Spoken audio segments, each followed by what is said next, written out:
Good afternoon. It is wonderful to be here on a day as important as this. Over the past few decades, we have witnessed women progress in the workforce, displaying excellence, commitment, and resilience across industries.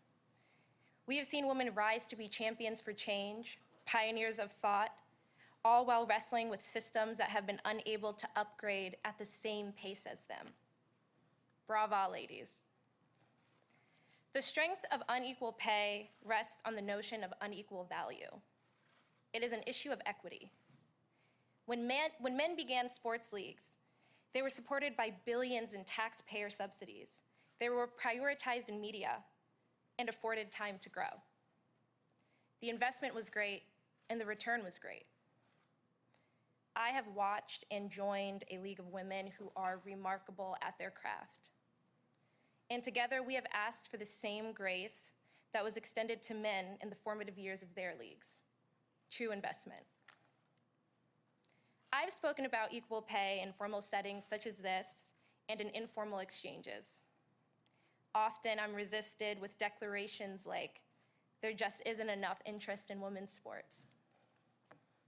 My response is always this. You would never expect a flower to bloom without water.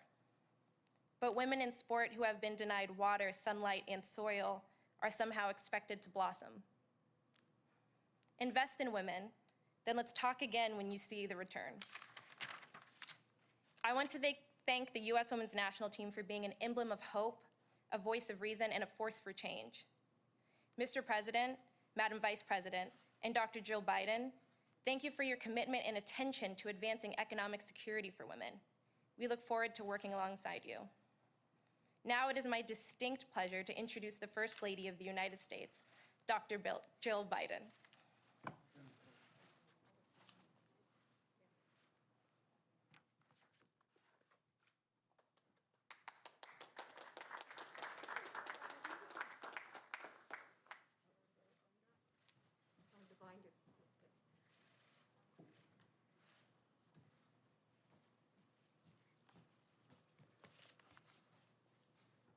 Thank you. You know, Margaret, you've been called one of the most exciting players to watch this year.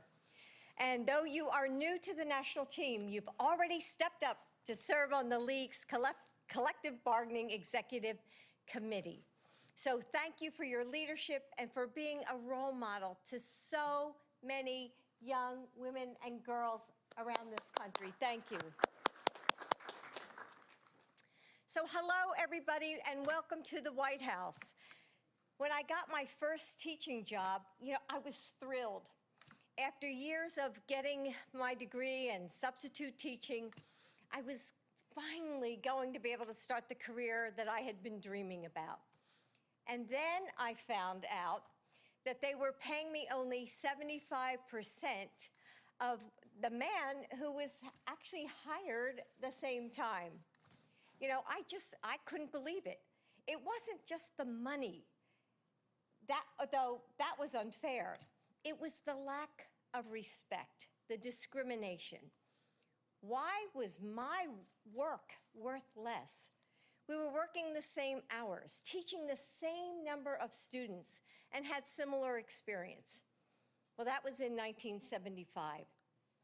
And today, all these years later, there are women who are still in the exact same position. This is personal to me because it's personal to all women. It's one example of how we still treat women differently than men, and it's wrong. And as this pandemic widens the income-wealth gap between men and women, it's urgent. Because this issue is so much bigger than the number on a paycheck. Our work gives us a sense of purpose. It's often how we make our mark on the lives of others and the world. For me, teaching isn't just a job.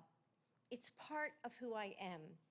And that's why when I became First Lady, the honor of a lifetime, I also knew that I had to do it while holding on to this piece of myself.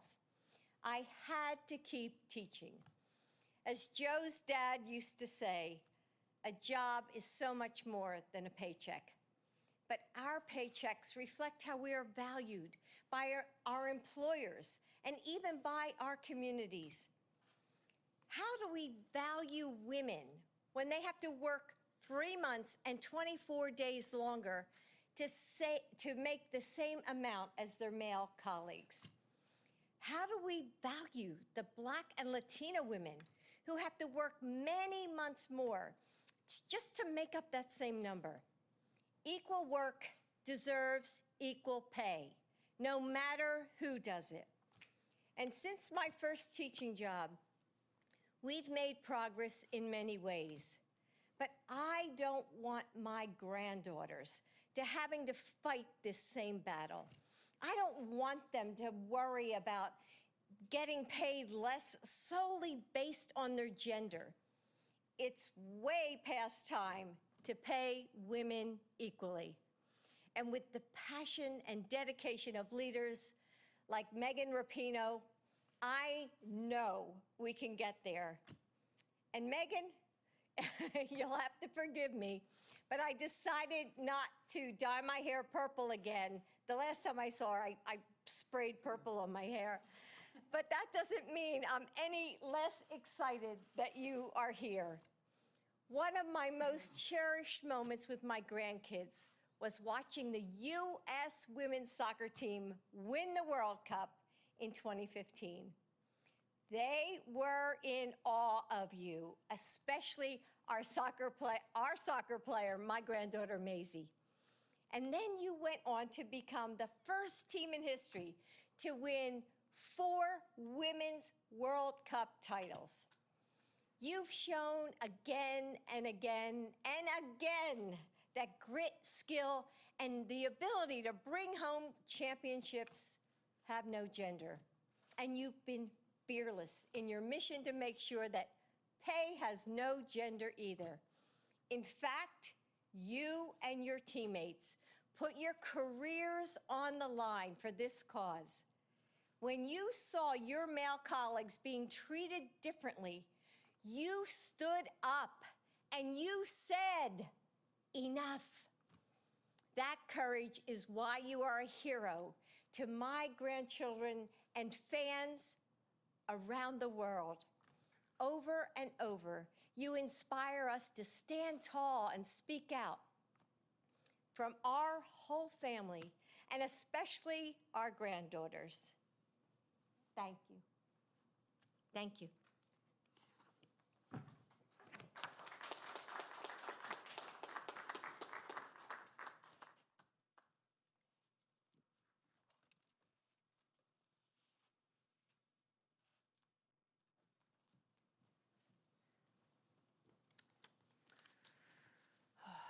First time all day with no mask on. It's nice. It's nice. I'm sure you all feel the same. Okay. I need a fancy presidential binder. Maybe one of these days. Dr. Joe Biden, thank you so much for the introduction and your amazing words. Good afternoon, everybody. It's such an honor to be here today, so thank you to POTUS and FLOTUS for hosting Margaret and I. It really is a special day for both of us.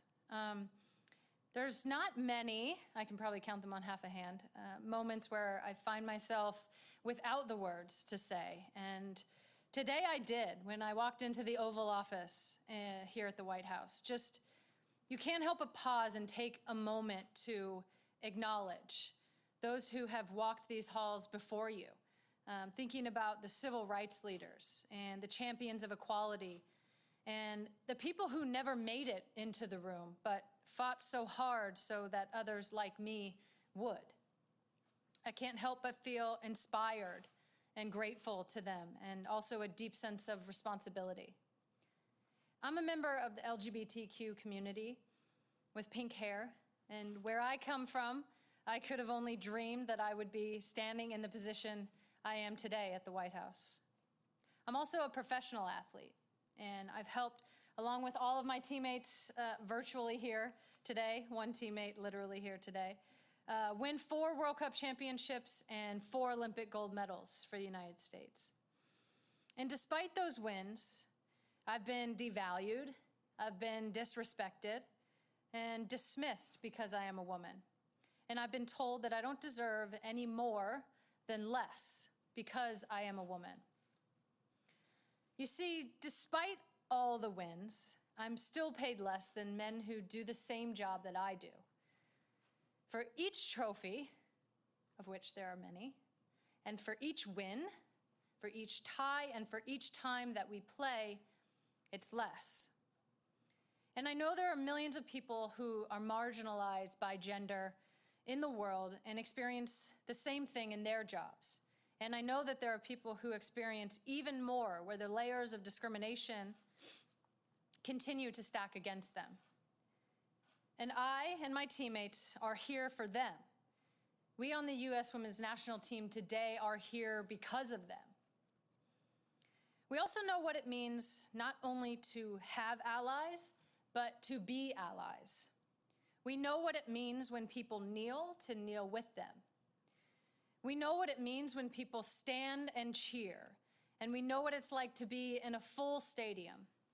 Thousands and thousands of people who chant together all at once at our moment of greatest triumph, equal pay, equal pay. Beyond the cheers and the gestures, there is so much real work to be done on policies that continue to support equal pay, but also continue to fight against these injustices and inequalities. And not just for ourselves, but for those who are coming after us, who are watching us, potentially watching today, thinking to themselves, what may be possible for their future? And that is why it is an incredible honor and privilege for me to introduce one of our greatest allies, our president, the President of the United States of America, Joe Biden. They got to do the cleaning and everything, but it's less dramatic because of COVID, but it's okay. Thank you.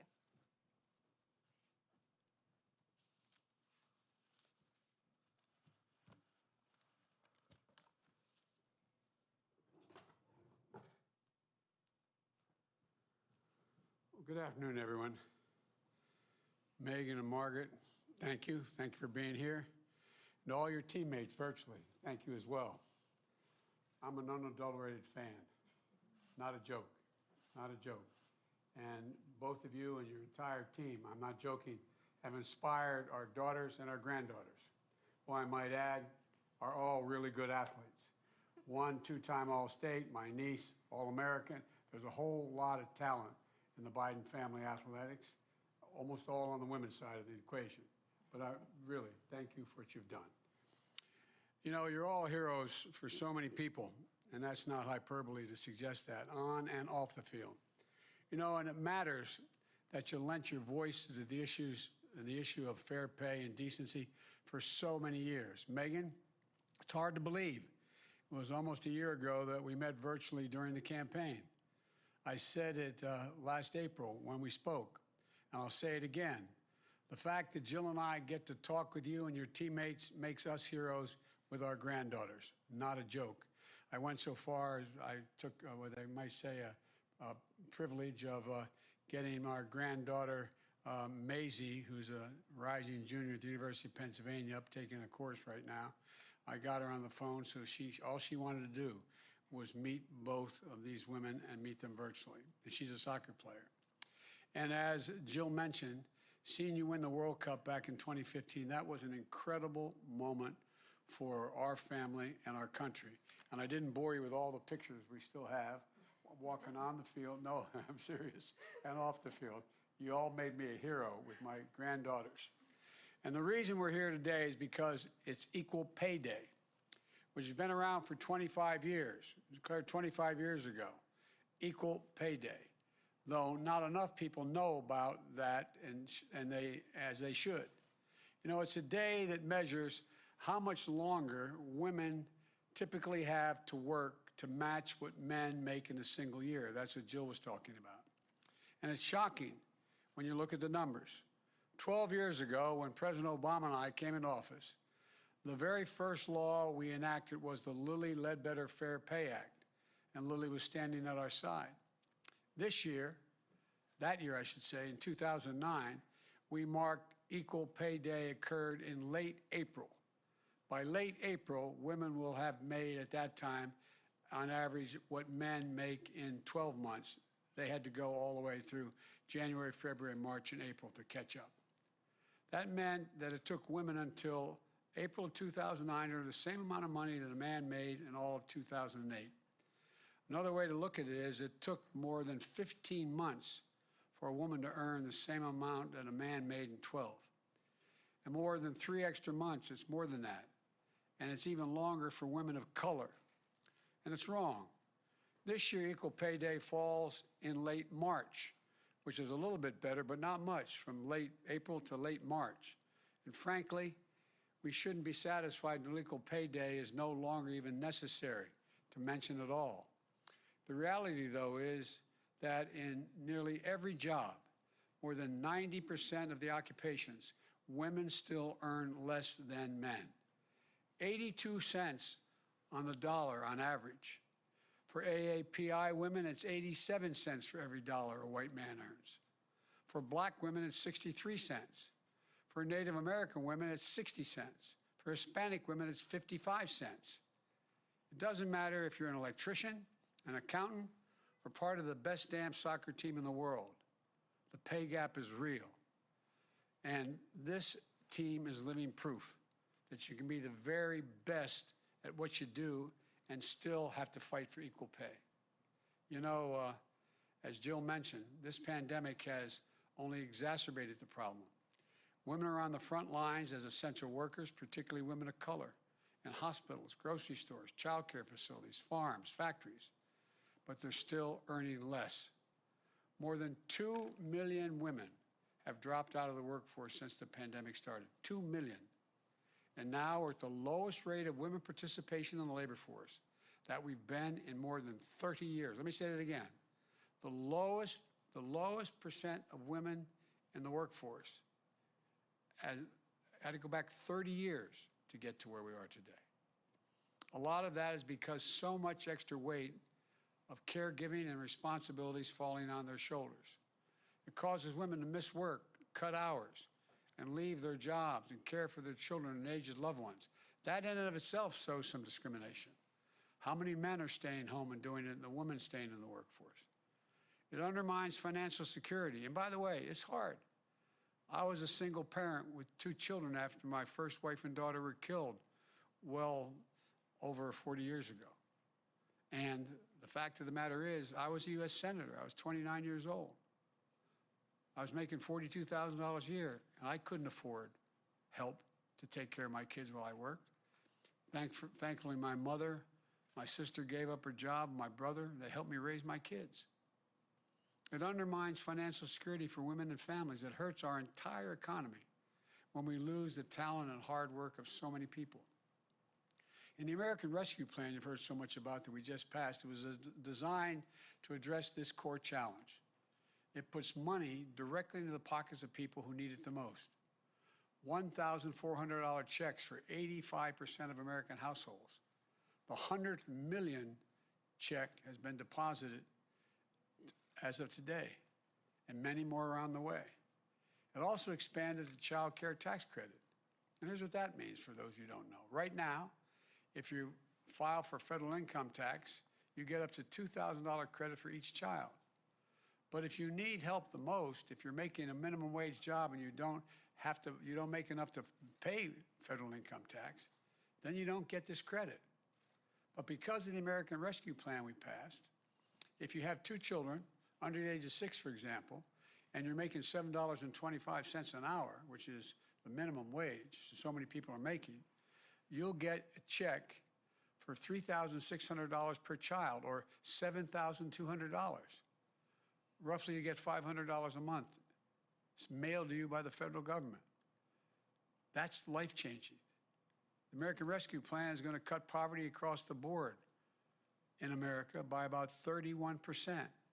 and that's a significant lift up for women. The law provides $360 billion for funding state and local governments. What that means is that's going to prevent layoffs in jobs often held by women, nurses, teachers, healthcare workers, home healthcare aides, because the states have to balance their budget because they can't, because of the lack of income coming in without the help from the federal government. They have to lay off those essential workers. And the law also includes $130 billion to reopen our schools safely, $40 billion for invest in child care investments, $160 billion to get the country vaccinated and beat this pandemic. All this is going to give millions of women, including many moms and dads too, the freedom to rejoin the workforce and make the career choices that are best for them and their families. But there's so much more we need to do, so much more. We need the Congress to pass the Paycheck Fairness Act. The bill will remove loopholes in the law allowing employers to justify gender pay disparities. It would help hold employers accountable for systemic pay discrimination. It would help level the playing field for women and people of color by making it easier for workers to challenge the disparities as a group. It would increase pay transparency. By that I mean, there's a whole range of American corporations. If you sign the Fortune 500, you sign up with them, you cannot reveal, it says in your contract, you cannot reveal your salary to another employee. Why is that? They don't want me sitting there saying, well, I'm making $60,000, or the woman doing the same job, and she looks at you, you're making 60, I'm making 40. They actually try to hide it. That's what I mean by transparency. Some employers may not allow you to know, exactly, as like I said, how much the person sitting next to you is making. Some may even discipline you for asking that. That has to change. Too often, secrecy is part of the problem. We know information is power. You can't solve the problem if you don't know you're not getting paid fairly. My administration is going to fight for equal pay as it become a reality for all women. It's about justice. It's about fairness. It's about living up to our values and who we are as a nation. Equal pay makes all of us stronger. It's not just women who care about this. I've been around the country. I've gone right into union halls and asked the men in the room, how would you feel if your wife or your sister didn't earn the same amount of money as the man doing the same job next to you? And you hear them respond, they don't like it. Why? When your spouse or your sister is making the same amount of money the man she's standing next to making, it means that when the hot water heater breaks, you can replace it. It means you get 4 new tires on the car. It means everybody's life is made better in that family. Let me close with this, that to come out of this crisis and build back better, we need to erase the gender pay gap by ensuring that women have access to good-paying jobs, by raising wages for working folks and fighting for the right to organize and collectively bargain, because we know unions lift women's wages even more than they lift men's. And by investing our care infrastructure, in paid leave, child care, home care, so that people can care for their families and also go to work. There's a lot to do, but together we can ensure that our daughters have all the same rights and opportunities as our sons. And if we're able to do this, it will be transformational for our nation. That's the goal. That's what this is all about. That's what this team, all of you, are all about. Let me make one more point. I've told my daughters, granddaughters, from the time they were old enough to understand what I was saying, and I mean it, there's not a single thing a man can do that a woman can't do as well or better. Not a single thing. I was among the first senators ever to appoint a woman to the Naval Academy. I was just able to, as President of the United States, appoint 2 women as 4-star generals who now are combatant commanders. 3 out of the 6 are combatant commanders, and they're women. Women. There's so many, some in the Congress, who are jet fighter pilots, flying at twice the speed of sound. So many doing so much. But this soccer team, America's team, has done more to lift up people's sense of who they can be, particularly young girls and women, about anything that's been done. So as President of the United States, I thank you. I thank you for the example you've set and for your willingness to say, look, we're not going to take it anymore. We're not going to take it. Figuratively speaking, you can take my trophies, but you can't take my pride. As I said, my dad used to say, Joey had jobs when he lost his job and had to get another one. We had to move. He'd say, you know, Joey, a job's about a lot more than a paycheck. It's about your dignity. It's about respect. It's about your sense of yourself and your self-worth. It's about your place in the community. That's what this is all about. And that's why you guys are leading the way. And now it's my great pleasure and honor. I'd like you to stand next to me, if you would, while I sign a proclamation making Equal Pay Day, naming it and expressing our commitment to seek equal pay as we build back better and restore this economic growth. Thank you, folks. I'm going to sign it now. Come on up here.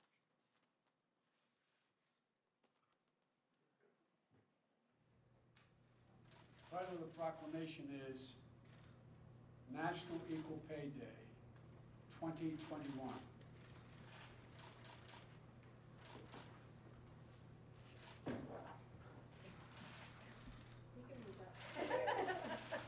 Checking. Making sure it says what it says. That's what it said. Joseph R. Biden. Junior, Junior. my dad, Junior. fine man. It says equal pay is a reminder of the work that still remains to advance equality and ensure that all Americans have the opportunity to reach their full potential, like you guys. Thank you. Thanks, everybody.